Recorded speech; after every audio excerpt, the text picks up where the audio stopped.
അക്ഷരമിത്രത്തിലേക്ക് എല്ലാവർക്കും ഒരിക്കൽ കൂടി സ്വാഗതം. സവിതയാണ് കേട്ടോ. ശ്രീകൃഷ്ണ ഗോവിന്ദ ഹരേ മുരാരേ ഹേ നാഥ നാരായണ വാസുദേവ. ശ്രീകൃഷ്ണ ഗോവിന്ദ ഹരേ മുരാരേ ഹേ നാഥ നാരായണ വാസുദേവ. ശ്രീ ഗുരുവായൂരപ്പ ശരണം ഹരേ. ഇന്നത്തെ സത്സംഗത്തിലേക്ക് എല്ലാവർക്കും ഒരിക്കൽ കൂടി സ്വാഗതം. ഇന്ന് നമ്മുടെ സത്സംഗ കൃഷ്ണൻ ഊഞ്ഞാലാടുന്ന ഉണ്ണികൃഷ്ണനാണ്. ഊഞ്ഞാലാടുന്ന ഉണ്ണികൃഷ്ണന്റെ പാദത്തിൽ അനന്തകോടി നമസ്കാരം പറയുന്നു. ഒപ്പം കൃഷ്ണപാദമനിശം ഹൃദി ഭാവയാമി, ഹരികൃഷ്ണപാദമനിശം ഹൃദി ഭാവയാമി. ഹരേ രാമ രാമ രാമ ഹരേ ഹരേ, ഹരേ കൃഷ്ണ കൃഷ്ണ കൃഷ്ണ ഹരേ ഹരേ, ഹരേ രാമ രാമ രാമ ഹരേ ഹരേ, ഹരേ കൃഷ്ണ കൃഷ്ണ കൃഷ്ണ ഹരേ ഹരേ. പൂർവം രാമതപോവനാദിഗമനം ഹത്വാ മൃഗം കാഞ്ചനം, വൈദേഹീ ഹരണം ജടായുമരണം സുഗ്രീവ സംഭാഷണം, ബാലീ നിഗ്രഹണം സമുദ്രതരണം ലങ്കാപുരീദാഹനം, പശ്ചാൽ രാവണ കുംഭകർണ ഹനനം ഏതദ്ധി രാമായണം. ശ്രീരാമ രാമ രാമ രാമ രാമ രാമ രാമ രാമ. ഇന്നത്തെ രാമായണ കഥ പറയുന്നതിന് മുൻപായിട്ട് ഞാൻ ഒരു സംശയം വായിക്കാം കേട്ടോ. ഉഷാകുമാരി എന്ന ഭക്തയാണ് ചോദിച്ചിരിക്കുന്നത്. സൈദാസ് മുൻപും ചോദിച്ചിരുന്നു, റിപ്ലൈ തന്നില്ല. മറുപടി തരണേ. രാമായണം യുദ്ധകാന്ഡം വായിച്ചു കഴിഞ്ഞു. ഉത്തര രാമായണം ചിലർ വായിക്കുമെന്ന് പറയുന്നു, ചിലർ ഇല്ലെന്ന് പറയുന്നു. അത് വായിച്ചാൽ വീട്ടിൽ വിഷമമാകുമെന്ന് സത്യമാണോ? സവിതയ്ക്കും അറിയില്ലെങ്കിൽ ആരോടെങ്കിലും ചോദിച്ചിട്ട് പറയണേ. അറിയുന്നവർ ഉണ്ടെങ്കിൽ പറഞ്ഞു തരണേ. ഞാൻ കുറച്ച് വായിച്ചു, ദോഷമാണെന്ന് കേട്ടപ്പോൾ ഒരു വിഷമമുണ്ട്, മറുപടി തരണേ എന്ന്. എൻ്റെ അറിവിൽ ദോഷമല്ല കേട്ടോ. പണ്ട് കാലത്ത് പറയും സീത എന്ന പേരിടരുത്, രാധ എന്ന പേരിടരുത് എന്നൊക്കെ പറയും. അവർക്ക് ജീവിതം ദുഃഖാവൂത്രേ.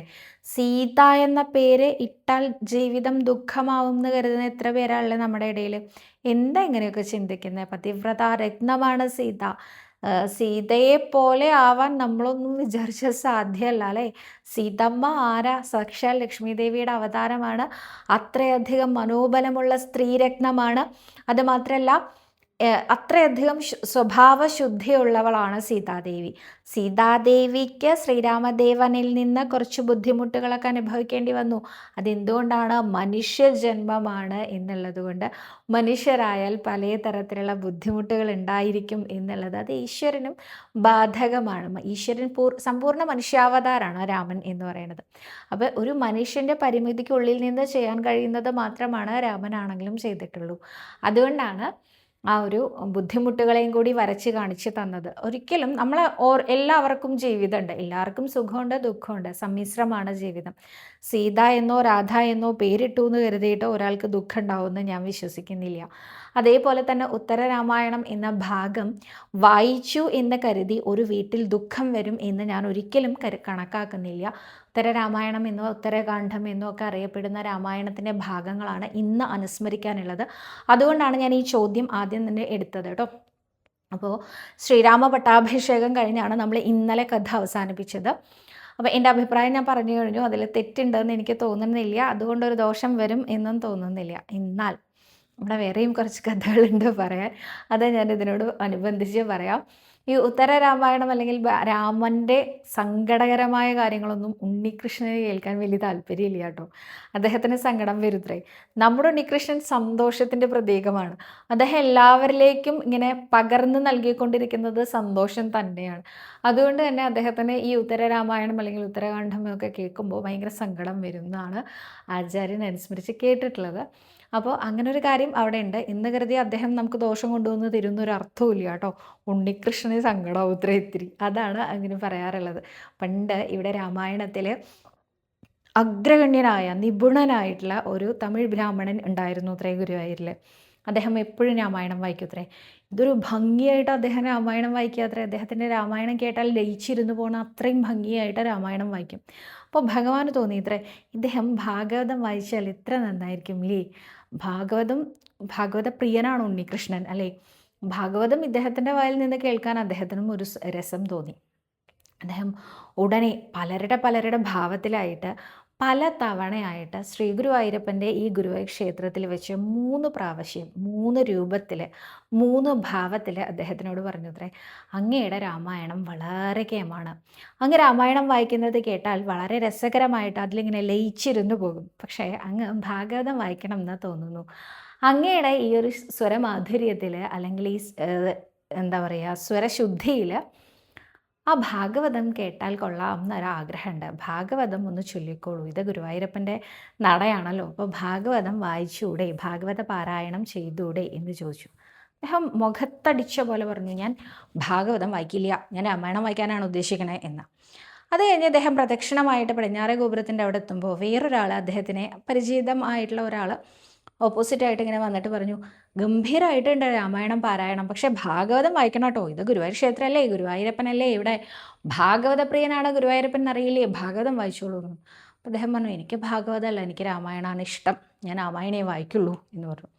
അത് കഴിഞ്ഞ് അദ്ദേഹം പ്രദക്ഷിണം വെച്ച് ആ ഭഗവതിക്കെട്ടിൻ്റെ അവിടേക്ക് എത്തുന്ന സമയത്ത് മറ്റൊരാൾ വന്നിട്ട് പറഞ്ഞു, അങ്ങയുടെ രാമായണം ഗംഭീരമാവണ്ട്, പക്ഷെ അങ്ങ് ഭാഗവതം വായിച്ചാൽ എങ്ങനെ ഇരിക്കും എന്ന് ഞാനിങ്ങനെ ആലോചിക്കുകയായിരുന്നേ, ഭാഗവതം വായിക്കുകയല്ലേ എന്നാന്ന് ചോദിച്ചു.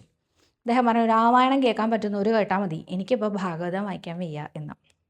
അന്ന് രാത്രി അദ്ദേഹം കിടന്നുറങ്ങുന്ന സമയത്ത് ഒരു ഉണ്ണികൃഷ്ണൻ എന്ന് തന്നെ പറയണം, ഒരു ഉണ്ണി അദ്ദേഹത്തിൻ്റെ ഉറക്കത്തിൽ വന്നുകൊണ്ട് അദ്ദേഹത്തിനെ വടിയെടുത്തങ്ങോട്ട് അടിച്ചു ത്രേ. എന്നിട്ട് പറഞ്ഞു ത്രേ, രാമായണം വായിക്കണമെങ്കിൽ ആ തൃപ്രയാറ്റ് ദേവരുടെ അടുത്തെങ്ങാനും പോയിരുന്ന് വായിക്കണം, ഇവിടെ വായിക്കണമെങ്കിൽ ഭാഗവതം വായിക്കണം, അതാ എനിക്ക് കൂടുതൽ ഇഷ്ടം എന്ന്. അദ്ദേഹം ഞെട്ടി ഉണർന്നു നോക്കുമ്പോൾ ആ തല്ലുകൊണ്ട പാട് വരെ അദ്ദേഹത്തിൻ്റെ ദേഹത്ത് അങ്ങനെ കിടപ്പുണ്ട് അത്രേ. അദ്ദേഹം ഒന്നും ആലോചിച്ചില്ല, പിറ്റേ ദിവസം കുളിച്ച് തൃപ്രയാറ്റ് ദേവരുടെ അടുത്തേക്ക് പോയി എന്നാ കഥ. അപ്പോൾ നമ്മുടെ ഉണ്ണികൃഷ്ണന് അങ്ങനെയും ചില വികൃതികളുണ്ട്. എന്താണെന്നറിയോ, ഒരാൾക്കും സങ്കടമായി എന്ന് കേൾക്കാൻ ഉണ്ണിക്ക് വയ്യ, സന്തോഷം മാത്രമേ ഉണ്ണിക്ക് വയ്ക്കൂ. അപ്പോൾ ഈ രാമൻ്റെ കഥയിൽ സങ്കടം നിറഞ്ഞ ഭാഗങ്ങളാണ് ഉത്തര രാമായണം എന്ന് പറയുന്നത്. അപ്പോൾ ആ ഭാഗം കേൾക്കുമ്പോൾ ഉണ്ണിയുടെ കണ്ണൊക്കെ നിറയും. ആ യശോദമ്മ എഴുതി കൊടുത്ത ആ നല്ല ഭംഗിയുള്ള വാലിട്ട് എഴുതിയ കണ്ണൊക്കെ ഇങ്ങനെ ആ കന്മഷിയൊക്കെ ഒലിച്ചിറങ്ങിക്കൊണ്ട് നീല നിറത്തിലുള്ള ഭഗവാൻ അങ്ങനെ കറുത്ത കരിക്കട്ട കുട്ടിയായി മാറും. എന്തിനാ അതിനൊക്കെ നിൽക്കണേ, മഹാഭാഗവതം പോരെ എന്നാണ് അദ്ദേഹത്തിൻ്റെ ചോദ്യം. അപ്പോൾ ഇനി ഇതിലേത് വേണം എന്നുള്ളത് ഭക്തയ്ക്ക് തീരുമാനിക്കാം കേട്ടോ. ഞാൻ പറയുന്നു വീണ്ടും, ഉത്തരരാമായണം വായിച്ചു എന്ന് കരുതി നമ്മളുടെ ഗൃഹങ്ങളിൽ ദുഃഖം അലയടിക്കും എന്ന് ഒരു ഗ്രന്ഥത്തിലും പറഞ്ഞിട്ടില്ല, ഒരു ആചാര്യനും പറഞ്ഞിട്ടില്ല. എന്നാൽ ഉത്തരരാമായണം വായിക്കണോ വേണ്ടയോ എന്നുള്ളത് നമ്മളുടെ ഇഷ്ടമാണ്. ഞാനിപ്പോൾ ഉത്തരരാമായണം കഥ പറയാനാണ് പോകുന്നത്. എന്തായാലും ശ്രീരാമ ഭട്ടാഭിഷേകം കഴിഞ്ഞതിന് ശേഷം അയോധ്യാപുരി എന്ന് പറഞ്ഞാൽ, അല്ലെങ്കിൽ അയോധ്യാപുരി ദശരഥൻ്റെ ആ ഒരു നേതൃത്വത്തിൽ സാക്ഷാൽ സ്വർഗീയ സൗകര്യങ്ങളെല്ലാം തന്നെയുള്ള സ്വർഗതുല്യമായ ഇന്ദ്രന് പോലും മോഹം തോന്നുന്ന രാജ്യമായിരുന്നു അത്രേ. ആ രാജ്യം ഒന്നുകൂടി ആവേശപൂർവ്വം വളർന്നുകൊണ്ടിരിക്കുകയാണ്, സമ്പൽ സമൃദ്ധമായിക്കൊണ്ടിരിക്കുകയാണ്. രാമരാജ്യം എന്നാണ് ഇപ്പോഴും നമ്മളുടെ ഭാരതദേശം അറിയപ്പെടുന്നത്. ആ രാമരാജ്യം അന്നത്തെ കാലത്ത് രാമൻ്റെ നേതൃത്വത്തിൽ എത്രത്തോളം സമ്പൽ സമൃദ്ധമായിരുന്നു എന്നുള്ളത് ആചാര്യന്മാർ എടുത്തു പറയാറുള്ള കാര്യമാണ്. എന്തായാലും പ്രജാതൽപരനായിട്ടുള്ള രാമൻ എന്ന രാജാവ് ഓരോ ദിവസവും തൻ്റെ പ്രജകൾക്ക് എങ്ങനെയുണ്ട്, ക്ഷേമം അല്ലേ, സൗഖ്യമല്ലേ, എന്തെല്ലാം കുറവുകളുണ്ട് എന്നറിയാനായിട്ട് ലക്ഷ്മണനും ഭരതനും ശത്രുഘ്നനും എല്ലാവരും അദ്ദേഹത്തിനോടൊപ്പം ഭരണപരമായ കാര്യങ്ങളിലെല്ലാം സഹായിക്കാനുണ്ടായിരുന്നിട്ട് കൂടി വേഷപ്രച്ഛന്നനായിട്ട് അദ്ദേഹം ആ പ്രജാക്ഷേമം അന്വേഷിക്കാൻ നടക്കുമായിരുന്നു. അങ്ങനെ നടക്കുന്ന കൂട്ടത്തിൽ ഒരിക്കൽ അദ്ദേഹം കേൾക്കാനിടയെ ഒരു രചകൻ, അതായത് അലക്കുകാരൻ, തൻ്റെ ഭാര്യയോട് പറയാണ്, അലക്കിയ വസ്ത്രങ്ങളെല്ലാം ഓരോ ഗൃഹങ്ങളിൽ കൊണ്ടുപോയി കൊടുക്കുന്ന ആ ഭാര്യയോട് പറയാണ്, ഇതൊക്കെ വേഗം വേഗം കൊണ്ടുപോയി കൊടുത്ത് വേഗം തിരിച്ച് വീട്ടിലേക്ക് എത്തിക്കോളണം, അല്ലാതെ ഇന്ന് പോയിട്ട് നാളെ തിരിച്ചെത്തുക, എന്നിട്ട് ഏതെങ്കിലും ഗൃഹത്തിൽ കഴിച്ചുകൂട്ടിയാൽ പണ്ട് ലങ്കയിൽ പോയി കഴിച്ചുകൂട്ടിയ സീതയെ തിരിച്ചെടുത്തു കൊണ്ടുവന്ന രാമനെ പോലെ ഞാൻ നിന്നെ തിരിച്ചെടുക്കുന്നതല്ല, നിന്നെ അവിടെ വച്ച് ഉപേക്ഷിക്കും എന്ന്. ഇത് കേൾക്കാനിടയായി സാക്ഷാൽ ശ്രീരാമചന്ദ്രൻ. അദ്ദേഹത്തിന് വല്ലാത്ത മനോവിഷമം തോന്നി. ലങ്കാപുരിയിൽ നിന്ന് സീതാദേവിയെ താൻ തിരിച്ചു സ്വീകരിക്കുന്ന സമയത്ത് അവിടെ ഒരു അഗ്നി പരീക്ഷ വരെ നടത്തിയിട്ടുണ്ട്. അങ്ങ് ലങ്കയിൽ നടത്തിയ ആ അഗ്നി പരീക്ഷയൊന്നും ഇവിടെ ആർക്കും ബോധ്യപ്പെട്ടിട്ടില്ല. ഇവർക്കിപ്പോഴും കളങ്കം സംഭവിച്ചവളാണ് സീത. തൻ്റെ രാജ്യത്തെ മഹാറാണിക്ക് കളങ്കം സംഭവിച്ചിട്ടുണ്ട് എന്ന ചിന്തയിൽ പലരും കളങ്കപ്പെടാൻ സാധ്യതയില്ലേ? രാമൻ എന്ന ഭർത്താവിന് ഒരിക്കലും സീത എന്ന ഭാര്യയെ സംശയിക്കാൻ സാധിക്കില്ല.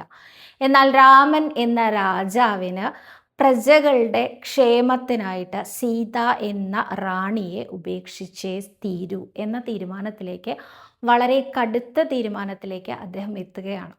അതിനായി അദ്ദേഹം ലക്ഷ്മണനെ നിയോഗിക്കുകയാണ്. ആദ്യം ലക്ഷ്മണൻ പറ്റില്ല എന്ന് തന്നെയാട്ടോ പറഞ്ഞത്.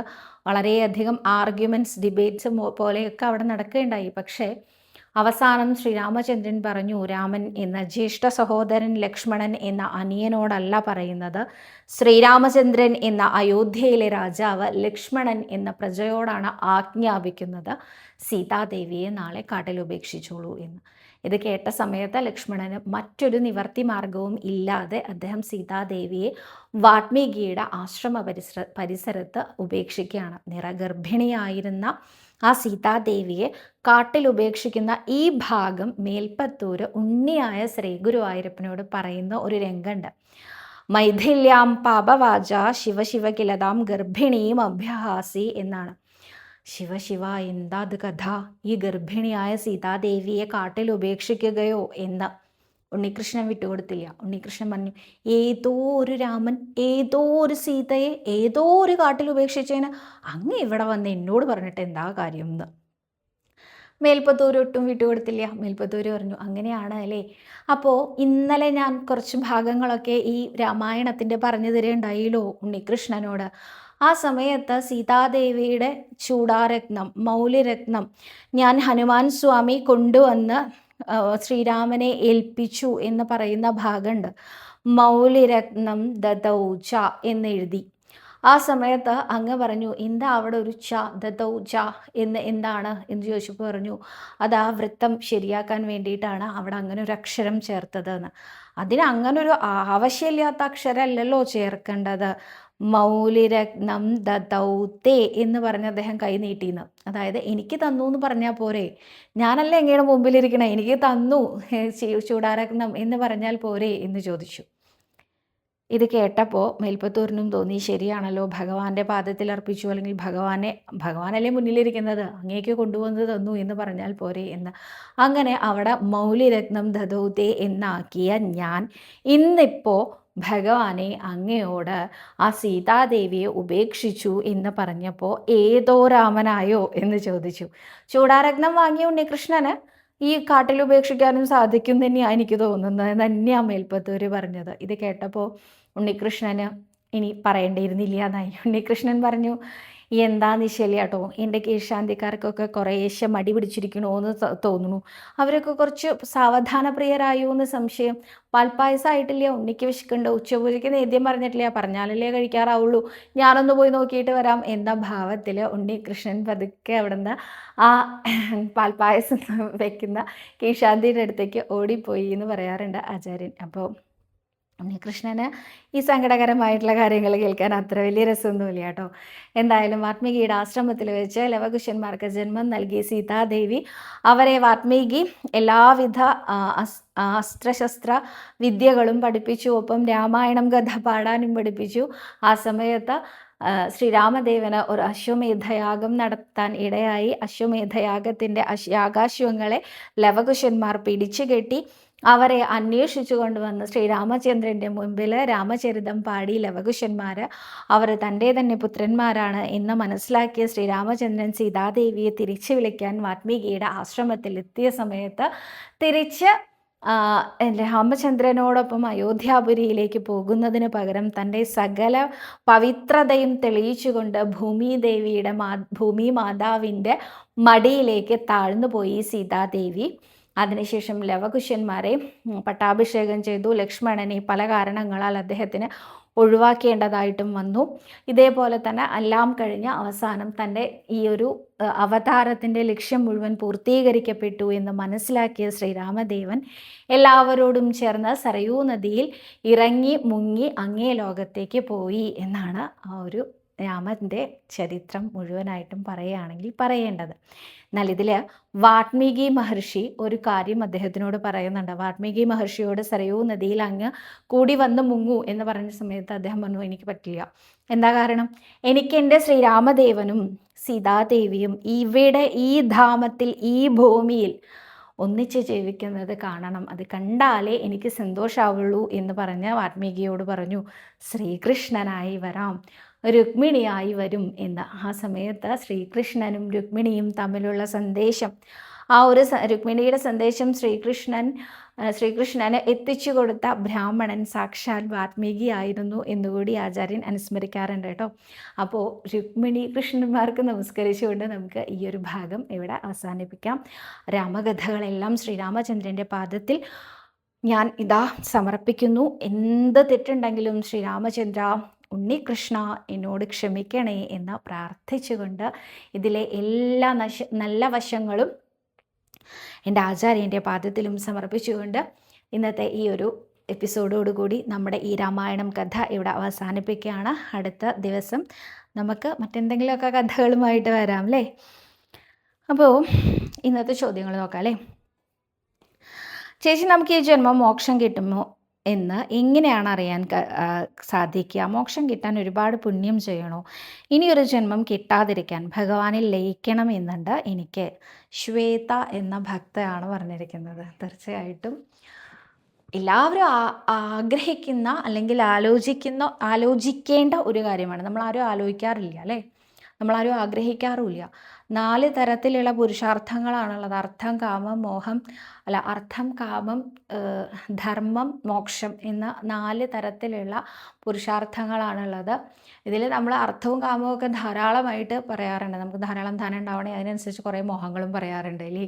അല്ലാതെ ധർമ്മത്തിൽ ഊന്നി ജീവിക്കണമെന്നോ മോക്ഷം വേണമെന്നോ ആരും പറയാറില്ല. ശ്വേതയ്ക്ക് നല്ല നമസ്കാരം. എന്തായാലും ശ്വേത അങ്ങനെ ആലോചിച്ചുല്ലോ. ഈ ഒരു കാര്യം ആലോചിക്കുന്ന സമയത്താണ് ജ്ഞാനപാനയിലെ ഒരു വരി ഞാൻ എപ്പോഴും ഓർക്കാറുള്ളത്. വൈകുണ്ഠത്തിന് പൊയ്ക്കൊള്ളുവിൻ എല്ലാവരും എന്ന് പറയുന്ന ഒരു വരിയുണ്ട് അതിൽ. എന്തിനാ വെറുതെ സമയം കളയണ, നാമം ജപിച്ച് വൈകുണ്ഠത്തിലേക്ക് പോയിക്കൂടെയെന്ന്. അപ്പം ഞാൻ ഈ വരി കേൾക്കുമ്പോൾ എപ്പോഴും വിചാരിക്കും, ഇദ്ദേഹം ഇങ്ങനെ പറയണ കേട്ട് കഴിഞ്ഞാൽ നമ്മുടെ മുറ്റത്ത് ഇങ്ങനെ പുഷ്പക വിമാനം റെഡിയായി നിൽക്കുന്നുണ്ട്, അതിലങ്ങോട്ട് കയറിയിരുന്ന ആ വൈകുണ്ഠത്തിലെത്തുന്ന അദ്ദേഹത്തിൻ്റെ വിചാരം. ഒന്നുമില്ല, നല്ല കഷ്ടപ്പാടാണ് വൈകുണ്ഠത്തിലെത്താൻ. പക്ഷേ ഇല്ല കേട്ടോ, നാരായണ നാമം കൊണ്ട് മാത്രം നമുക്ക് വൈകുണ്ഠപുരിയിലേക്ക് എത്താൻ സാധിക്കും. അങ്ങനെ സാധിച്ച അനേകം മഹാത്മാക്കൾ നമ്മുടെ മുമ്പിലുണ്ട്. അപ്പോൾ നമുക്ക് ഇനിയൊരു ജന്മം വേണ്ട എന്നുണ്ടെങ്കിൽ നമ്മൾ എന്ത് ചെയ്യണം? നമ്മുടെ മനസ്സിനെ ശുദ്ധീകരിക്കണം. അതാണ് ഏറ്റവും ആദ്യം ചെയ്യേണ്ടത്. അതിലുള്ള എല്ലാ തരത്തിലുള്ള ദുഷ്ടചിന്തകളെയും മാറ്റിവെക്കണം. ഒന്നും മോശമായിട്ട് ചിന്തിക്കാൻ പാടില്ല.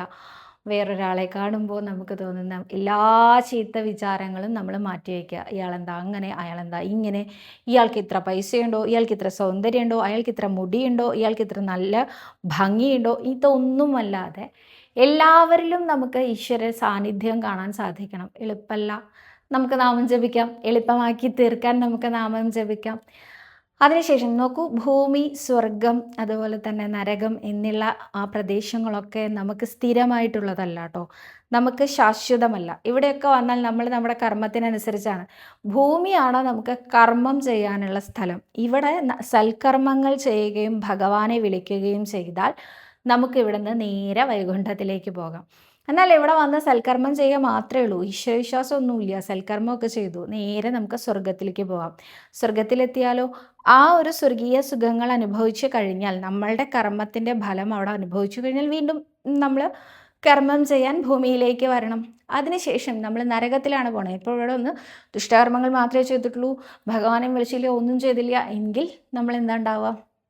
നരകത്തിൽ പോയി ആ കർമ്മത്തിൻ്റെ ഫലങ്ങളെല്ലാം അനുഭവിച്ചതിന് ശേഷം വീണ്ടും തിരിച്ച് ഭൂമിയിൽ കർമ്മം ചെയ്യാൻ വരണം. അപ്പോൾ ഇതൊന്നും നമുക്ക് ശാശ്വതമായിട്ടുള്ള ലോകങ്ങളല്ല. ഇതൊക്കെ നമുക്കിങ്ങനെ മാറി മാറി വന്നുകൊണ്ടിരിക്കും.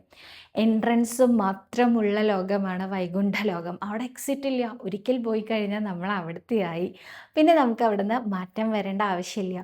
അവിടേക്ക് നമ്മൾ പോകണമെങ്കിലോ സൽക്കർമ്മങ്ങൾ ചെയ്യുക, ഭഗവാനെ വിളിക്കുക, രണ്ടും ഒരുപോലെ കൊണ്ടു നടന്നാലാണ് നമുക്ക് വൈകുണ്ഠ പ്രവേശനം ലഭ്യമാകുന്നത്. ഇത് നമ്മുടെ അവസാനത്തെ ജന്മമാണെങ്കിലും ആദ്യത്തെ ജന്മമാണെങ്കിലും ഇത് നമുക്ക് വൈകുണ്ഠത്തിലേക്കുള്ള വഴിയാണ് എന്ന് വിചാരിച്ചുകൊണ്ട് നാമം ജപിക്കുന്ന ഒരാളെ ഭഗവാൻ ഒരിക്കലും ഇനിയും ജന്മം തന്ന് കഷ്ടപ്പെടുത്തില്ല. നാമം ജപിച്ചാൽ മാത്രം മതി കേട്ടോ. ഈ അടുത്ത കാലത്തൊരു ചേച്ചി ഒരുപാട് നാമം ജപിക്കേണ്ട, ഭഗവാനെ ഒരുപാട് പ്രാർത്ഥിക്കേണ്ടതെന്ന് കേട്ടപ്പോൾ എൻ്റെ മനസ്സിൽ ആദ്യം തോന്നിയത് വൈകുണ്ഠത്തിൽ ആ ചേച്ചി കൊട്ടാരം കെട്ടിക്കൊണ്ടിരിക്കുകയാണ് എന്നാണ് കേട്ടോ. അതായത് ആ ചേച്ചിയുടെ പ്രവൃത്തികളിലൂടെ ആ ചേച്ചി വൈകുണ്ഠത്തിൽ ഒരു സീറ്റ് ഉറപ്പിച്ചു വെച്ചിട്ടുണ്ട് എന്ന് തന്നെയാണ് തോന്നാറുള്ളത്. അപ്പോൾ ഒരു സീറ്റ് നമ്മളെല്ലാവർക്കും, നമ്മൾ കൃഷ്ണാരിമിത്രങ്ങളെല്ലാവർക്കും കിട്ടട്ടെ. നാമം ജപിക്കാൻ എല്ലാവർക്കും സാധ്യമാവട്ടെ കേട്ടോ. അത് ഇന്ന നാമം എന്നൊന്നുമില്ല കേട്ടോ. ഹരേ രാമ ചൊല്ലണോ, നിങ്ങൾ അങ്ങനെ ചൊല്ലിക്കോളൂ. നാരായണനാമം ചൊല്ലണോ, അങ്ങനെ ചൊല്ലിക്കോളൂ. ഓം നമോ ഭഗവതേ വാസുദേവ എന്ന് ചൊല്ലണോ, അങ്ങനെ ചൊല്ലിക്കോളൂ. ഓം നമോ നാരായണ എന്ന് ചൊല്ലണോ, അങ്ങനെ ചൊല്ലിക്കോളൂ. നമ ശിവായ ചൊല്ലണോ, അങ്ങനെ ആവട്ടെ. ആദിപരാശക്തിയെ ഉപാസിക്കണോ, അങ്ങനെ ആവട്ടെ. ഇന്ന നാമം എന്നൊന്നുമില്ല കേട്ടോ. ഏത് നാമം വഴിയും നമുക്ക് ഭഗവാനിങ്കൽ എത്താൻ സാധിക്കുന്നതാണ് കേട്ടോ. അടുത്തതായിട്ട് ദീപ നായർ എന്ന ഭക്തയാണ് ചോദിച്ചിരിക്കുന്നത്, പ്രീതിക്കായിട്ട് ഏത് ദശകമാണ് വായിക്കേണ്ടത് എന്നാണ്. അങ്ങനെ ചോദിച്ചാൽ എനിക്ക് അറിയില്ല കേട്ടോ.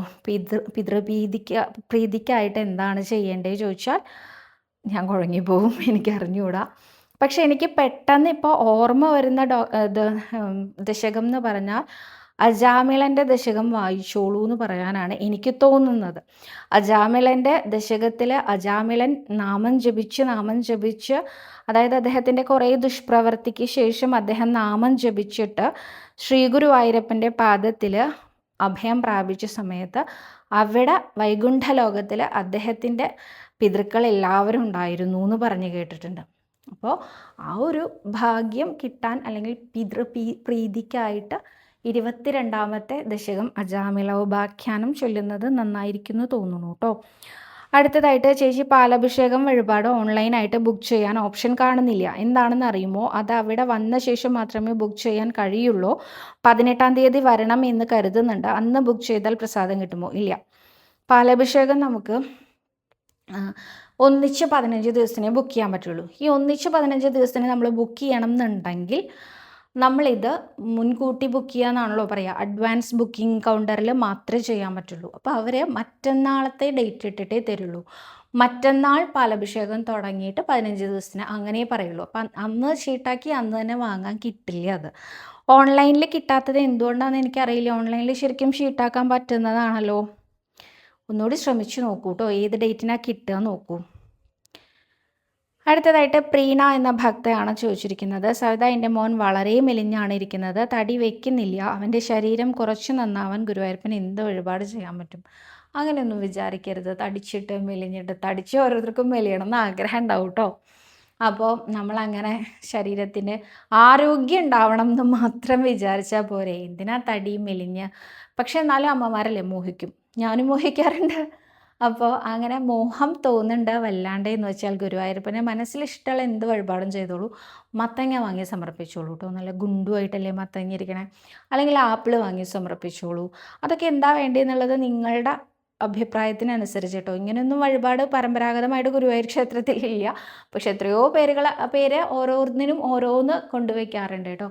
അപ്പോൾ അങ്ങനെ മോഹം ഉണ്ട് വെച്ചാൽ അങ്ങനെ ചെയ്തോളൂ കേട്ടോ. ആരോഗ്യം ഉണ്ടാവണേന്ന് പ്രാർത്ഥിക്കണേ. കുറേ ഇങ്ങനെ എന്താ പറയുക, ഗുണ്ടുമണിയായിട്ട് ഇരുന്നിട്ടോ കുറേ മെലിഞ്ഞിരുന്നിട്ടോ അതിലൊന്നും ഒരു കാര്യമില്ല. കാര്യം എന്തില്ല, നല്ലോണം ആരോഗ്യം ഉണ്ടാവണം എന്നുള്ളതാണ് കേട്ടോ. അടുത്തതായിട്ട് പേരറിയാത്തൊരു ഭക്ത വെച്ചിട്ടുണ്ട്, കൃഷ്ണ കൃഷ്ണ മഹായോഗിൻ ഭക്താനാം അഭയങ്കരം എന്നാണോ ചൊല്ലേണ്ടത്? ഭക്തനാമ അഭയം കരം എന്നാണോ ചൊല്ലേണ്ടത്? കൃഷ്ണ കൃഷ്ണ മഹായോഗിൻ ഭക്താനാം അഭയങ്കര ഗോവിന്ദ പരമാനന്ദ സർവമേ വശമാനയ. കൃഷ്ണ കൃഷ്ണ മഹായോഗിൻ ഭക്താനാം അഭയങ്കര ഗോവിന്ദ പരമാനന്ദ സർവമേ വശമാനയ. ഇതാണ് കേട്ടോ, ഗോപാലമന്ത്രമാണ് ഇത്. വശ്യത്തിന് എന്നാണ് പറയുക. വശ്യത്തിന് എന്ന് പറഞ്ഞാൽ ടു അട്രാക്റ്റ്, അത് മറ്റുള്ളവരെ എന്തിനും അട്രാക്റ്റ്, നല്ല രീതിയിൽ മാത്രം എടുക്കണം കേട്ടോ. ധന്യ മഹേഷ് എന്ന ഭക്തയാണ് അടുത്തതായിട്ട് ചോദിച്ചിരിക്കുന്നത്, സവിത, ഇവിടെ അമ്പലങ്ങളിൽ പുണ്യാഹം കിട്ടില്ല, അപ്പോൾ എന്താ ചെയ്യാമെന്ന് ചോദിച്ചിരിക്കുന്നു കേട്ടോ. ഞാൻ കഴിഞ്ഞ ദിവസം പറഞ്ഞിരുന്നു, ഏതെങ്കിലും തരത്തിലുള്ള അശുദ്ധി പൂജാമുറിയിൽ സംഭവിച്ചു എന്ന് തോന്നിയാൽ നിങ്ങൾ അടുത്തുള്ള അമ്പലങ്ങളിൽ പോയാൽ പുണ്യാഹം വാങ്ങാൻ കിട്ടും, അത് വാങ്ങി തെളിച്ചോളൂ വൃത്തിയാക്കിയതിന് ശേഷം എന്ന് പറഞ്ഞിരുന്നു. അപ്പോൾ പുണ്യാഹം കിട്ടാനില്ലെങ്കിൽ എന്താ ചെയ്യാമെന്നാണ് ചോദിച്ചിരിക്കണേ. ഒരു കൈക്കുമ്പിളിൽ വെള്ളം എടുത്തിട്ട് നമ്മൾ ചൊല്ലുക, ഗംഗേ ച യമുനേ ചൈവ ഗോദാവരി സരസ്വതി നർമ്മദേ സിന്ധു കാവേരി ജലേസ്മിൻ സന്നിധിം ഗുരു. പുണ്യനദികളായ 7 നദികളും സാന്നിധ്യം ചെയ്യണേ ഈ ജലത്തിൽ എന്ന് പറഞ്ഞുകൊണ്ട് ആ ഗംഗാജലം തളിക്കുന്നത് ആയിട്ട് സങ്കല്പിച്ച്, അല്ലെങ്കിൽ ആ പുണ്യനദികളെയെല്ലാം ആവാഹിച്ച് തളിക്കുന്നതായിട്ട് സങ്കല്പിച്ച് ആ വെള്ളം തളിച്ചോളൂ കേട്ടോ. ഗംഗേ ച യമുനേ ചൈവ ഗോദാവരി സരസ്വതി നർമ്മദേ സിന്ധു കാവേരി ജലേസ്മിൻ സന്നിധിം ഗുരു. ഇങ്ങനെ ചൊല്ലിയാൽ മതി കേട്ടോ. അടുത്തതായിട്ട് ശിവശങ്കർ എന്നാണ് കാണാനുള്ള പേരറിയില്ല. സവിത ഒരു കാര്യം ചോദിച്ചോട്ടെ, പീരീഡ്സ് കഴിഞ്ഞാൽ എത്ര ദിവസം കഴിഞ്ഞാൽ വിളക്ക് കൊളുത്താൻ പറ്റും? ഞാനിത് ചോദിക്കാൻ കാരണം എൻ്റെ വീട്ടിൽ വേറെ ആരുമില്ല. എൻ്റെ ഭർത്താവ് അത്ര വിശ്വാസമുള്ള ആളുമല്ല. ഞങ്ങൾ രണ്ടുപേരും മാത്രമേ ഉള്ളൂ. വിളക്ക് കത്തിക്കുന്നത് മുടങ്ങുന്നതിൽ എന്തെങ്കിലും ദോഷമുണ്ടോ? ശരീരം ശുദ്ധമായാൽ ഞാൻ 2 നേരവും വിളക്ക് കൊളുത്താറുണ്ട്.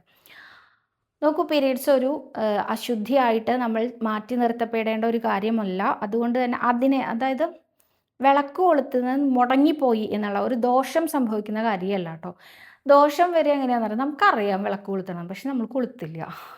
നമുക്ക് പ്രത്യേകിച്ച് അശുദ്ധിയൊന്നുമില്ല, എന്നാലും നമ്മൾ ചെയ്യില്ല. സന്ധ്യാസമയത്ത് വിളക്ക് കൊളുത്തില്ല എന്ന് മാത്രമല്ല, ഒരു നല്ല കാര്യവും ചെയ്യില്ല. നമ്മളിങ്ങനെ വെറുതെ TV കാണാം, ഭക്ഷണം കഴിക്കുക, അതല്ലെങ്കിൽ നഖം വെട്ടുക, മുടി വെട്ടുക തുടങ്ങി അങ്ങനെ എന്തെങ്കിലുമൊക്കെ കാര്യങ്ങൾ ചെയ്ത് കളയാമെന്നല്ലാതെ വിളക്ക് കൊളുത്താനോ നാമം ജപിക്കാനോ തയ്യാറല്ല. അങ്ങനെയാണെങ്കിലാണ് ദോഷം എന്ന് പറയുക. അതല്ലാതെ പീരീഡ്സ് ആവണതിനെ ഒരിക്കലും നമ്മൾ ദോഷമായിട്ട് കണക്കാക്കേണ്ട കാര്യമില്ല. പിന്നെ ശരീരം ശുദ്ധമായി എന്ന് ഉറപ്പുണ്ടെങ്കിൽ 2 നേരം കുളിച്ച് വിളക്ക് വയ്ക്കാം. നമ്പർ ഓഫ് ഡേയ്സ് അല്ല അവിടെ കാൽക്കുലേറ്റ് ചെയ്യേണ്ടത്. ക്ഷേത്രങ്ങളിൽ പോകുമ്പോൾ നമ്പർ ഓഫ് ഡേയ്സ് തന്നെയാണ് കാൽക്കുലേറ്റ് ചെയ്യേണ്ടത്. 8th ഡേ ആണ് വിഷ്ണു ക്ഷേത്രത്തിൽ പോകാൻ പറ്റുക. 12ാമത്തെ ദിവസമാണ് ശിവക്ഷേത്രത്തിൽ പോകാൻ പറ്റുക. 8ാമത്തെ ദിവസമാണ് വിഷ്ണു ക്ഷേത്രത്തിൽ, ദുർഗാക്ഷേത്രത്തിലൊക്കെ പോവുക. 12ാമത്തെ ദിവസമാണ് ശിവക്ഷേത്രത്തിൽ പോവുക കേട്ടോ. അപ്പോൾ വിളക്ക് കൊളുത്താൻ അങ്ങനെ നോക്കേണ്ട ആവശ്യമൊന്നുമില്ല കേട്ടോ. അമൃത എന്ന ഭക്ത ചോദിച്ചിട്ടുണ്ട്, സതിശേഷി നമസ്കാരം, അയ്യപ്പ സ്വാമിക്ക് ഗുരുവായൂരിൽ എള്ളുതിരി കത്തിക്കാറുണ്ടോ എന്ന്. ഗുരുക്ഷേത്രത്തിൽ എള്ളുതിരി വഴിപാട് ഇല്ല. ഒരു ദൈവപ്രശ്നത്തിനെ തുടർന്ന് എള്ളുതിരി വഴിപാട് വേണ്ടാന്ന് വെച്ചതാണ് കേട്ടോ. അപ്പോൾ ഇവിടെ അതില്ല. ഇത് അതുൽ പി നാഥ് പറഞ്ഞിട്ടുണ്ട്, അത് തന്നെയാണ് എനിക്കും പറയാനുള്ളത്. ഇപ്പോൾ ഇവിടെ നിർത്തിയിരിക്കുകയാണ് കേട്ടോ. അപ്പോൾ ഇന്ന് അത്രയും ചോദ്യങ്ങളേ ഉള്ളൂ. കൂടുതൽ ചോദ്യങ്ങളും കൂടുതൽ ഉത്തരങ്ങളും ഒക്കെ ആയിട്ട് അടുത്ത ദിവസം കാണാമെന്ന് വിചാരിക്കുന്നു. സർവരോഗ വിനാശന, സർവപാപ വിനാശന, സർവദുഃഖ വിനാശന, സർവസൗഖ്യപ്രദായക ശ്രീ ഗുരുവായൂരപ്പ ശരണം ഹരേ. ത്വൽപ്രസാദായ ഭൂയാൽ ഗുരുവായൂരപ്പ, ത്വൽപ്രസാദായ ഭൂയാൽ.